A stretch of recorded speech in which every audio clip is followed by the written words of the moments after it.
Chapter 5. A World That Believes. Every week, at precisely the same hour, Noveria slowed.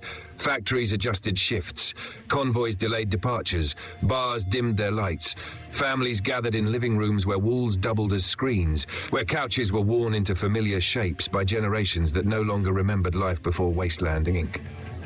The theme music played, and hope appeared.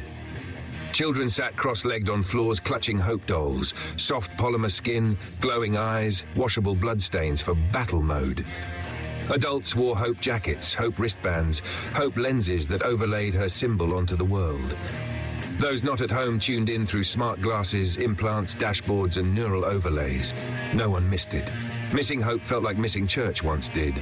Lilith Rochelle smiled from the screen, bright, brave, perfectly scarred, and the world believed. Part 2, the game that never ends.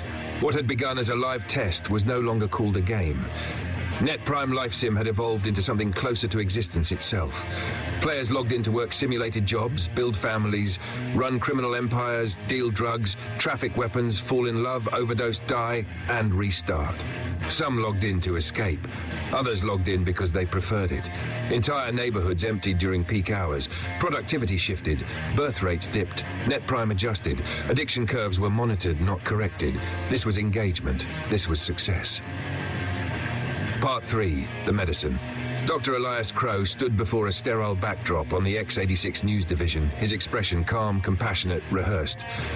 "We are aware," he said, "that some users have developed dependency symptoms related to recent pharmaceutical releases." Behind him, graphs displayed tasteful concern. Soers Forrest appeared beside him moments later. "At Wasteland Inc., your health matters," she said gently. "That's why Dr. Crow and his team have developed a breakthrough antidote." Elias nodded. "It won't shock the system," he said. "It will guide it back to balance."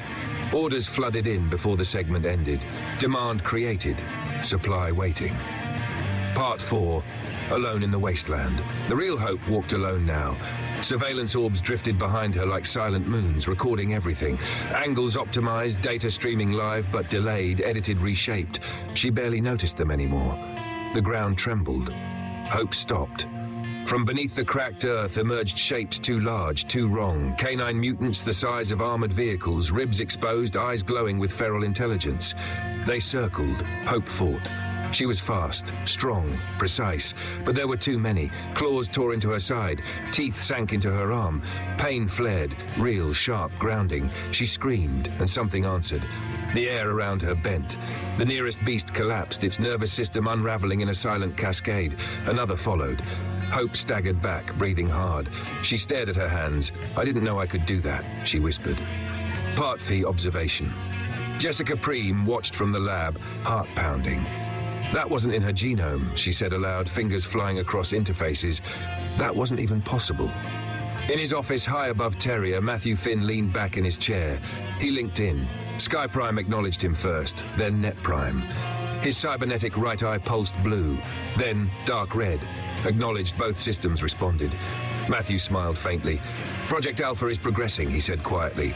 Data bloomed before him, a figure male symmetrical to red-hued skin threaded with bioluminescent veins. Hope's twin, her mirror, her opposite. 9 months of work, hidden from the board, hidden from Jessica. Legally owned, perfectly controlled. Paths at the square. Capital Square overflowed. Banners, holograms, chants. Hope, hope, hope. Lilith Rochelle stepped onto the stage. She looked identical now. Jessica's device, activated by the implant in Lilith's wrist, rewrote surface genetics in seconds, bone structure, pigmentation, micromuscle response. She was Hope. The crowd roared. Lilith waved, smiling, signing autographs, answering questions fed to her through a discreet overlay. Soas watched from backstage, satisfied. "This is what they want," she murmured. Somewhere far away, the real Hope collapsed against a rock, blood soaking into the dust. She looked up at the sky, and for the first time, she felt replaceable. Chashed Part 7, Acknowledgement. Matthew Finn closed the feeds one by one. He looked at Project Alpha's file. "Soon," he said. Sky Prime adjusted orbit. Net Prime recalculated trajectories. And Noveria slept soundly, wrapped in a lie so comforting it no longer questioned the cost. End of Chapter 5.